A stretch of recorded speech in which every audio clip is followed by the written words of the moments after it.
President Trump talking on the South Lawn a short time ago. He was asked if he is going to ban TikTok. Now to President Trump's threat to ban TikTok. Former President Trump said in an interview today he believes TikTok is a national security threat.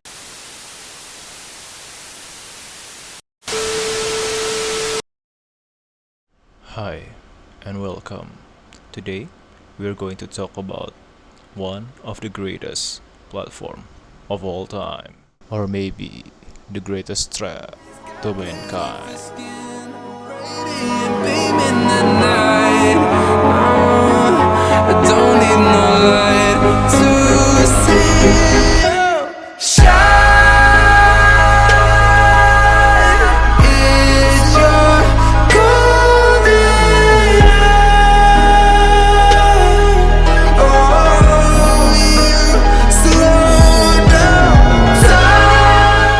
Di dunia digital yang tak terbatas, di mana satu aplikasi telah mengubah cara kita berinteraksi, berbagi, dan berbisnis, TikTok telah menjadi suatu terobosan besar di era digital ini.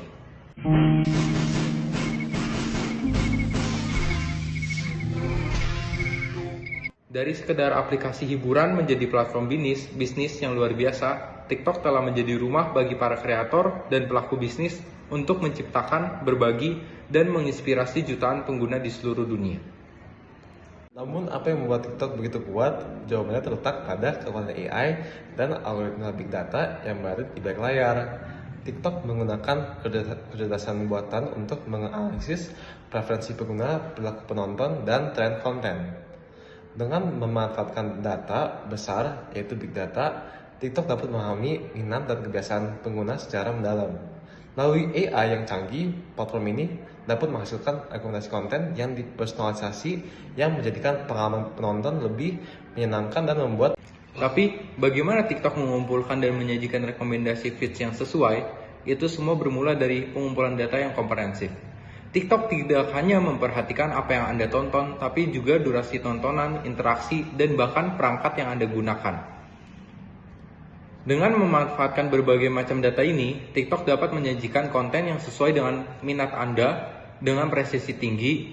Ini adalah contoh nyata dari bagaimana big data dan kecerdasan buatan dapat digunakan untuk meningkatkan pengalaman pengguna. Pada sebelumnya kita sudah membahas bagaimana TikTok dapat menjadi besar seperti sekarang. Tapi, salah satu hal yang sering dibahas mengenai TikTok adalah keamanannya. Seperti yang kita ketahui bahwa Presiden Donald Trump ingin memban TikTok di US karena adanya potensi spyware di dalamnya.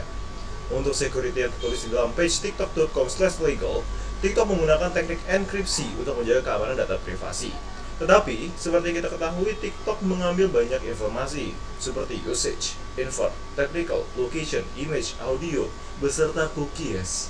Hal ini membuat keresahan bagi para pengguna TikTok yang ingin menjaga data privasi mereka. Dan terlebih lagi, TikTok sendiri mengakui bahwa we cannot guarantee the security of your information transmitted via the platform.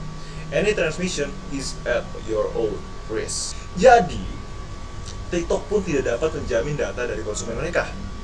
Dan selanjutnya, kita masuk ke dalam bagaimana TikTok bisa menghasilkan revenue mereka.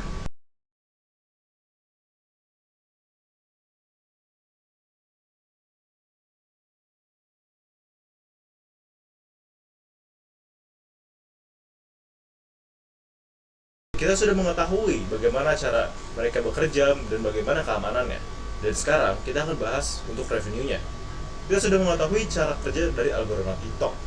Mereka dapat memberikan rekomendasi cepat dan sangat akurat. TikTok menggunakan in-app purchase gift, TikTok Shop, dan ads untuk mendapatkan revenue. Karena banyaknya pengguna TikTok, maka hal ini sangatlah efektif. Karena setiap saat 24/7 di seluruh dunia, pasti ada pengguna yang meng-scroll di TikTok. Dengan algoritma big data yang sangat kuat, di USA saja TikTok sudah mendapatkan 16 billion US dollar atau sekitar 256 triliun rupiah pada tahun kemarin. Lalu isu-isu yang ada, kita dapat melihat bahwa TikTok memiliki banyak sekali hal-hal yang terkesan negatif.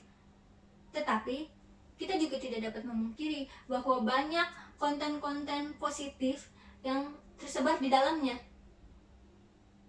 Algoritma Big Data dan AI merupakan salah satu hal yang masih terus kita pertanyakan. Bagaimana cara kita menyikapi saat sebuah company mengetahui segala sesuatu yang kita kerjakan.